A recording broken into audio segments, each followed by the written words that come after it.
Welcome to the Learning Can't Wait podcast, a Full Mind production. At Full Mind, our vision is to ensure every child has access to an exceptional education. Each episode, we will be joined by pathfinders within and around the education space who are bringing about transformational change on behalf of deserving students. I am your host, Hayley Spira-Bauer. Welcome back, everybody. I am so excited to introduce you to today's guest, Nina Rees, the President and Chief Executive Officer of the National Alliance for Public Charter Schools. Nina, welcome to the Learning Can't Wait podcast. Thank you so much, Hayley, for having me. It is such an honor to have you on the podcast. I am someone who myself is a charter teacher or former charter teacher, and I'm excited to talk about the charter movement in today's episode entitled Charting the Charter Movement. But before we dive all the way into charters, for those folks that are listening today, Nina, who are not totally aware of your illustrious educational background, I'd love for you to share with them a little bit about how you came to be the personal and professional version of yourself. Well, again, thank you so much for having me, Hayley. Just in terms of my background, I was born and raised in Iran, left Iran in 1983 after the revolution. And my father left literally everything behind to give my brother and I the chance at a great education. And he had been educated in the U.S. as a Fulbright scholar. So we moved to Blacksburg, Virginia, which is the home of Virginia Tech in Southwest Virginia. And I went to high school in this little small rural community that only had one public high school. After that, I moved to DC. I only wanted to work on Capitol Hill. I was really interested in public policy. In hindsight, it could have also been because in Iran, the system of government under which I grew up and what they ended up adopting was nothing like what we have here in this country.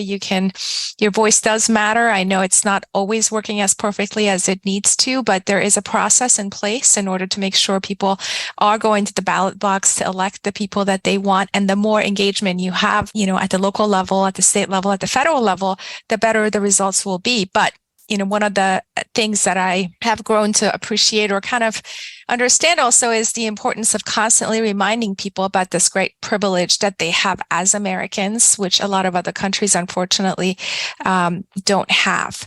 So I moved to DC. I worked on Capitol Hill for a couple of years, and then somehow I ended up working at a public interest law firm that litigated on behalf of low-income families who wanted access to better schools. And through hearing the stories and the experiences of these families, I really felt a sense of connection to them, partly because of what I went through and what I saw my family give up in order to give my brother and I a good education. I started writing about them, and I ended up working at the Heritage Foundation, which at the time, this was the late 90s, was very interested in finding alignment between the left and the right around education issues at the federal level. So back then, we didn't have so many education groups out there. We had a few, like the Education Trust, and back then the National Council of La Raza, that were interested and aligned with us on the right about the importance of giving, holding states accountable for raising student achievement and making sure parents had options. And right around then, Governor Bush from Texas was running for president, and he had a very aggressive education agenda. I was fortunate enough to be an advisor on his campaign and later work in the administration on the passage of, back then, the No Child Left Behind Act.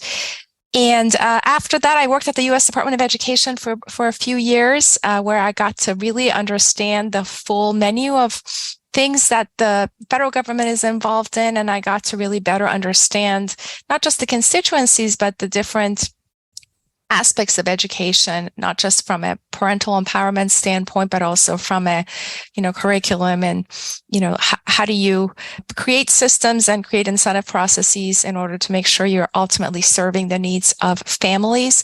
After that, I worked in the private sector for a for-profit education company that had investments in early childhood education. They ran childcare centers and before and after school programs and tutoring programs. And I have now been at the National Alliance for a little over 10 years. And I'd like to say that, this job really combines everything that I have learned through work with my own passion around expanding options. And I'm really grateful every day to wake up to serve a sector that is about improving public education and making sure that students ultimately are at the center of that equation. You said that this experience that you have right now feels like a throughput almost from all the experience. It combines all the different passions and mission-driven elements as also your the places you've worked and served before. And as I listened to you, I really could hear that direct line of being committed to and educational equity and high quality options available for families everywhere. I'm wondering, as you reflect on your own career, was there anything along the way that felt like a complete compelling pull for you? You couldn't stay away from due to what has driven you and what has been your kind of North Star in education? Well, to some extent, as I said, the stories of these families that the law firm I worked at, that to me, interacting with these families, understanding their needs definitely pulled me into the cause more than I thought it would. And this firm represented low-income families, and they had a lot of other cases that were quite as equally interesting and attractive from a legal standpoint, but also from a PR standpoint. But this one connected with me for a very simple reason, in that we spend so much time in education talking about data, talking about disaggregation of data so we can explain to families the quality of their schools and whatnot. But what was an aha moment for me is for most of the families that we were talking to, they knew that their schools were not doing well. So you didn't need to have more information. What they needed were options. They needed options either in terms of public school choice to go to another school that was not zoned in the community where they lived, the opportunity to move potentially across a district line, which sometimes can be expensive to move into a good neighborhood in order to send your child to public schools, and all the privileges that most Americans take for granted does not exist for those who don't have the means. So I just felt if you could just fix one thing in this country, which is to give people more options outside of the school that they're zoned to send their kids to, you'd be able to solve a lot of the other problems. Again, there's still other things you need to do to fix the public school system, but the right to attend or send your child to a school that's fitting the needs of that child is something that needs to really be ingrained in everything that we do. And ultimately, parents know their kids better than anyone else and can make these decisions much better than any bureaucrat or any well-meaning individual who's working in a public school or at the state level or federal level. It's interesting that you point out that parents, we disaggregate data as like education folk. We're constantly paying attention to data and subsections of populations and what the learning means for the students. But you're right. Parents know. They know their students best, and they're living the experiences that data scientists and economists are constantly studying. So I'm grateful you named that point, and also you shared so openly and vulnerably your own journey in education and how that led to where you are today. I think the more and more folks I meet in and around education that have been in different parts of the sector, I find that we all are in this space because we care deeply about changing the world for better and making education more attainable for more students. So that leads me to asking you a little bit about being in the charter sector. What do you make of the dialogue around public schools and public charter schools? Like at like the 30,000 foot level, how does it all look to you? Well, first of all, charter schools are public schools. They've been around now for a little over 30 years. The first charter law passed in 1991 in the great state of Minnesota with bipartisan support. Back then, President Clinton, or Governor Clinton at the time, was running for president, and he saw the potential that chartering had in reforming public education. He talked about it on the campaign trail, so much so that his advisors were complaining about why he's talking about something that only existed in one state, and back then maybe just one or two schools were around. So it had roots in bipartisanship and a marriage, so to speak, between the left and the right around the importance of holding schools accountable for raising student achievement, combined with the importance of parents having some options and having not being forced to attend these schools, so to speak. So in terms of the dialogue at the national level, I'll just say that things have changed quite a bit since the beginning of the charter school movement, but one thing has stayed constant, which is the fact that a lot of people still don't know what a charter school is. Those who know what it is and what it can do are highly supportive. There's a small minority that will never buy into the concept because they don't like a system of schools that's operating outside the jurisdiction of a school district, and they have a fundamental problem with the concept of giving or trusting parents with options. But there's still a vast majority of people in that middle who simply don't know what a charter school is. So when you have a good portion of the population that's not familiar with the concept, you do open the door for those who don't like the idea to gain traction by defining it in a way that may seem unappealing. One of the things we've done quite well in those places where we've had some resources to apply is to simply explain what charter schools are in terms that a regular person can understand. The other thing, of course, is when you start to talk about this issue, that the fact is there are only about 7,700 public charter schools around the country serving 3.5 million students. So they're not everywhere. In brand marketing, when you're advertising something, you usually are targeting an audience that could eventually go online and decide, oh, I want to buy this. I want to enroll my child in this program. With charter schools, you have to first have a law. You have to have individuals who are opening those schools in your community in order for people to be able to touch and feel it. So that's the other thing that gets in the way of really gaining more traction, the fact that, again, it's not everywhere. But in those communities where charter schools exist, like New Orleans, which is an all-charter district, like Washington, D.C., where close to 50% of the students are attending charter schools, and other communities where the numbers are hitting the 15%, 20% range in terms of penetration in the community, those are the places where there is more awareness of what they do, because you have examples, stories of individuals who can explain what a charter is in a way that ultimately resonates the best. I can talk about it all day in policy terms and in terms of, the achievement, academics and whatnot, but nothing resonates more than the story of a family that was able to put their kid in a better school because of a high quality charter school. So that's one aspect of the communication challenge, so to speak, that you raised.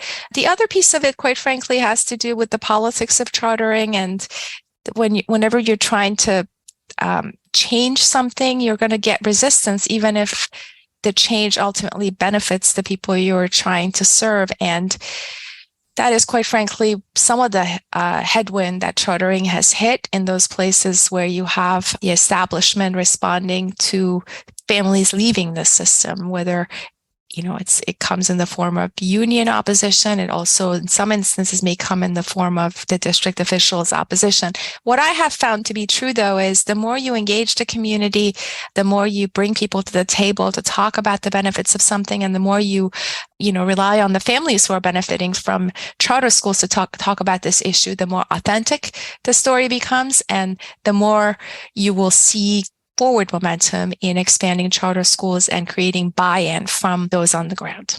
There's so much about here that we could spend probably whole episodes talking about. As you said, you could talk about the politics of it all day, but there's so many nuanced stories of individuals and communities that are impacted by the introduction of charter schools into the space.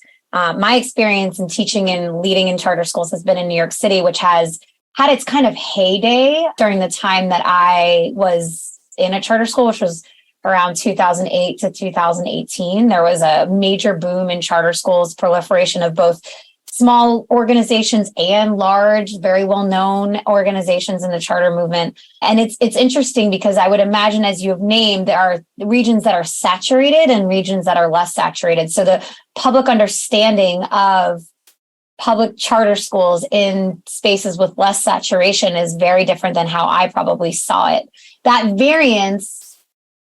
that variance in density of charter schools in a region result in different actions from the National Alliance, or is the effort still the same in supporting communities that have charter schools, and is the implementation similar? Well, it depends. Our focus really is in those places that don't have a charter school law or have a very weak law where you don't see a lot of charter schools, because those are the places where you don't have an infrastructure or community that's taking care of the sector. In those places where you already have an established sector, where you have a state association or other harbor master on the ground, we rely on them to tell us what they need and how we can help them. But again, one of the things that we have found to be true over time is the importance of simply repeating the fact that charter schools are public, that they don't charge a tuition, there is no entrance exam, and they cannot discriminate against families, and that they really are the best of what public education was always meant to be, schools that are created by the community, for the community, and in service to the students in them. In addition to your website, where would you suggest educators and families and community members that are unfamiliar with charters go to learn about the movement? Well, I definitely think our website, publiccharters.org, is the best place to find this information.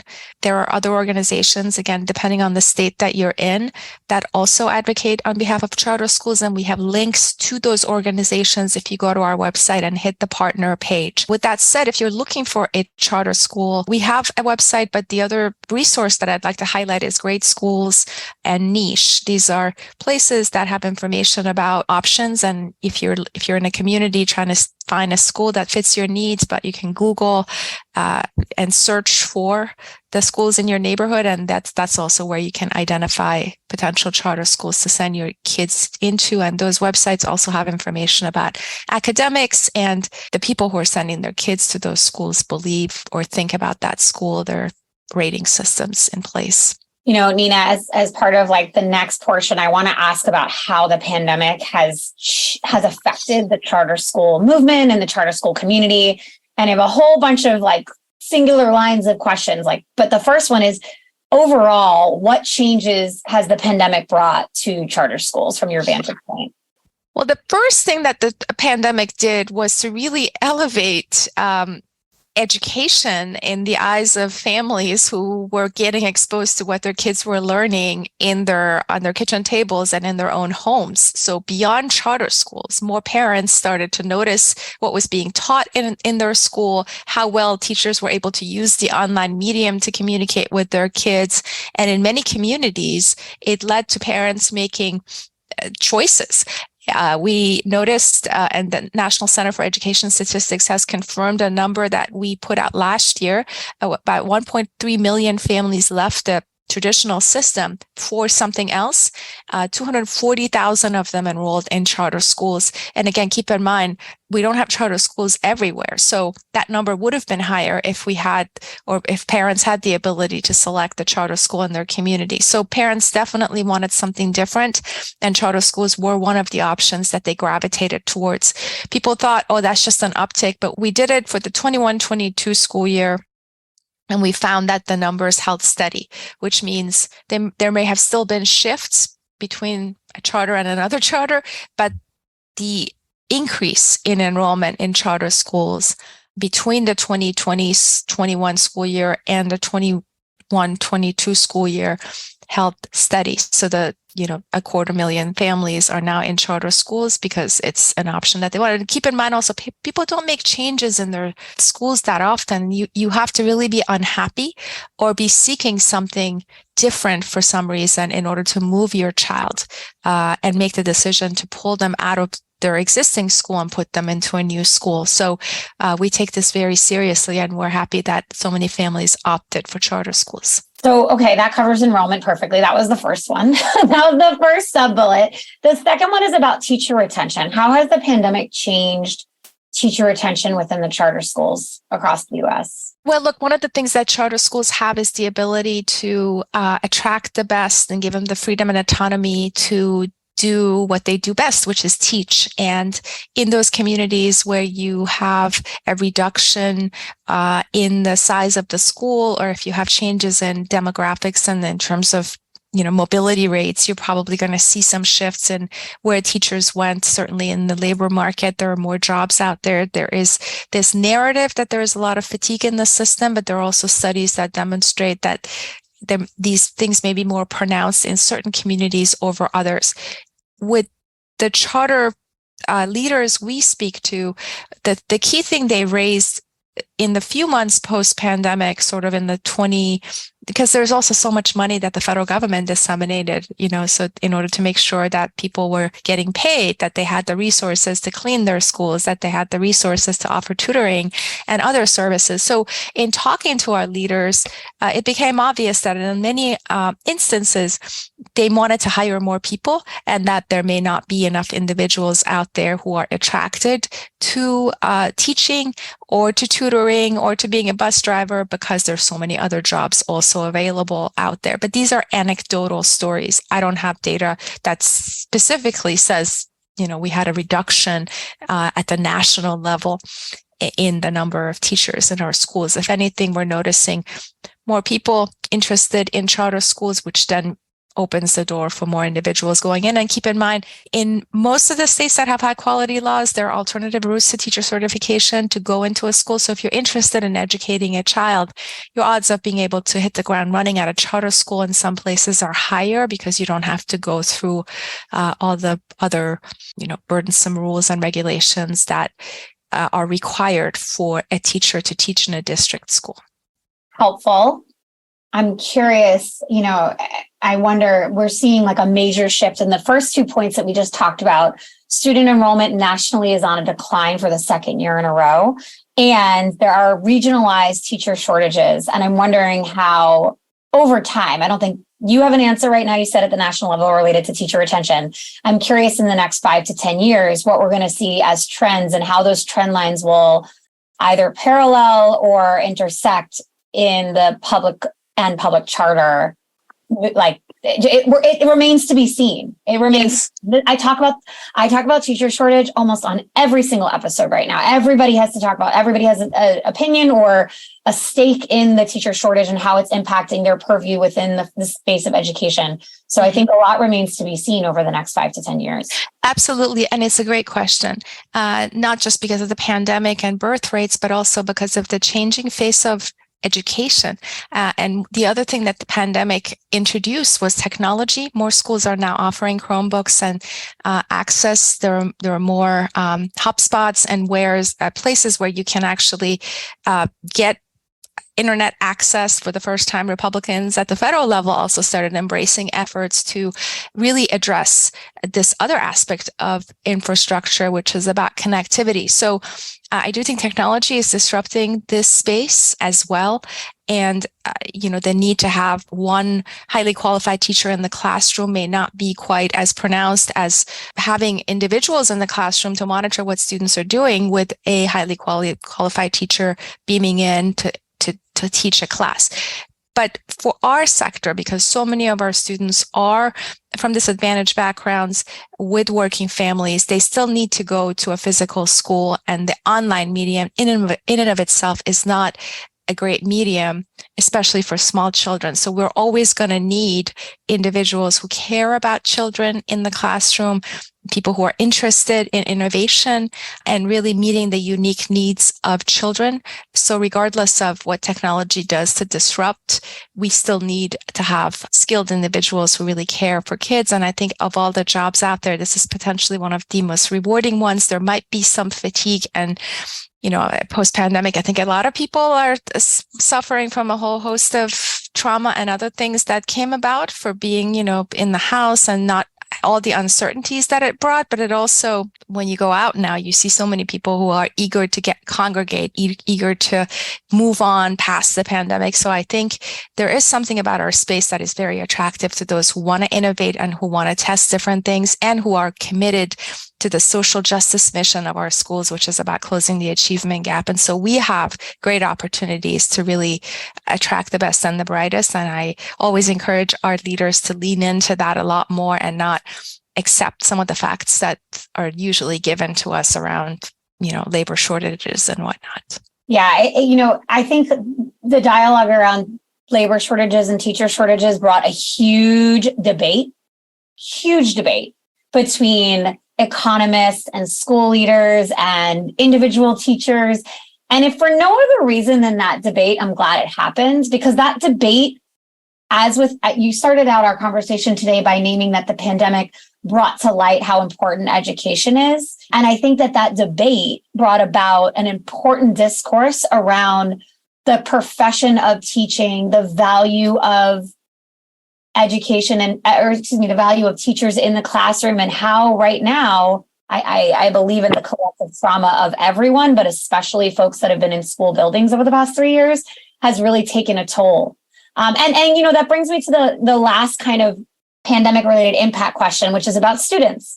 We know students were greatly impacted by the pandemic, both academically and socially, emotionally. How does the charter school, what kind of trends are the charter schools in the US seeing as related to student achievement now that we have some concrete data from NAEP and a couple other sources at our fingertips? That's a great question. So the NAEP data set that came out this past fall captured the achievement levels of students, and also there's a component of it that's focused on districts, and that's always been a very helpful gauge for us to see how students are doing, especially in those cities that have a lot of charter schools. Unfortunately, the story across the board is a very inconsistent and bad story for all kids. The students who lived through this pandemic in the year of the pandemic, they're all lagging behind, and there's a lot of talk about how those schools that stayed open did better. But when you talk to the folks at NAGB who administer the NAEP, they don't necessarily see a lot of hard data and correlation between those schools that stayed open and academic achievement. If there was such a thing, they would have talked more about some of the evidence coming out of some of the Catholic schools, for instance. So I think it's a snapshot. I do also believe firmly that students are resilient. And if there is ever a country that knows how to home in on a problem and try to solve it, it is the United States. So I wouldn't necessarily, it is a lost year. It is going to have some consequences. And there are a lot of consequences from a socio-emotional standpoint that have already been discussed around rising rates of depression and some of the other problems that come with being cooped up in a house, potentially in a household that's not very stable. But at the end of the day, there is a lot of money in the system to fix and address these issues. And because we are so hyper-focused on solving problems, I am confident that with the help of all the different tutoring entities out there, as well as individuals and communities that are trying to help their communities, that will be able to turn this corner and, pick up where we had left off. But I also, the problem I raised earlier around technology is not a problem, but I do think technology and the way it's disrupting our schools is something that all of our school system leaders need to grapple with and deal with. It's not just about making a computer, a laptop, Chromebook available to kids. I hope that going forward, that they will continue to train their teachers on how to use the online medium in a creative way. Certainly, we don't need to close the schools anymore during snow days, and to really kind of see how this new tool that you have available to you can help with instruction, with raising student achievement, and making sure education available to kids anytime, anywhere, and at any time during the day. Yeah, it's probably I'm talking about Chat GPT on a future podcast, which relates to this whole theme of technology is ever evolving. That is a fact of our society and where we are in 2023. How do schools embrace it in a way that furthers learning, right? You're naming having the infrastructure, having the tools, making sure it's integrated appropriately in a way that drives student achievement. And there are other elements that we just cannot avoid.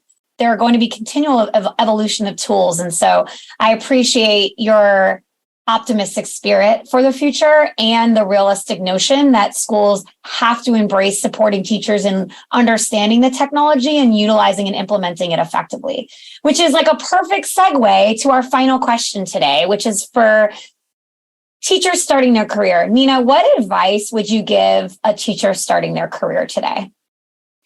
Well, first, I hope more individuals graduating from college are drawn to teaching. There are so many jobs out there. And when I look at survey data around Gen Z and whatnot, it's, it gives you a lot of information about the sorts of jobs that they want. And so gone are the days when you enter a profession and decide you want to graduate and stay in it forever. So I am a little concerned because ultimately in many of our schools, it's not just about the education. It's also about the relationships that adults are building with children. And the more these relationships are built over time, the stronger they become. And it's important for people to stay in this system and to be committed to the business of teaching. The other thing I'll say is most teachers will also tell you that they become better over time. So there's really nothing you can do. You can teach the job and whatnot, but ultimately it's by being in the classroom and doing the work that you become better. So my hope is that more individuals will pay attention to coming into teaching. It is a highly rewarding job, one that, I hope will continue to pay a fair wage and a strong set of benefits to teachers.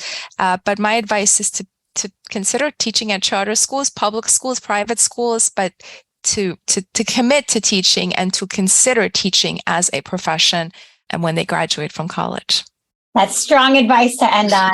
I know I have a deep appreciation given my own background and now the fact that I have kids in school today, my own children. So I feel that deeply. Nina, thank you so much for joining today, the podcast, and sharing the incredible work that the National Alliance for Public Charter Schools are doing and your own deep commitment to education. Thank you so much for having me. Thanks for listening to the Learning Can't Wait podcast. If you like what you heard, please rate, review, and share this episode. Be the first to know when we have a new episode by subscribing wherever you listen to podcasts.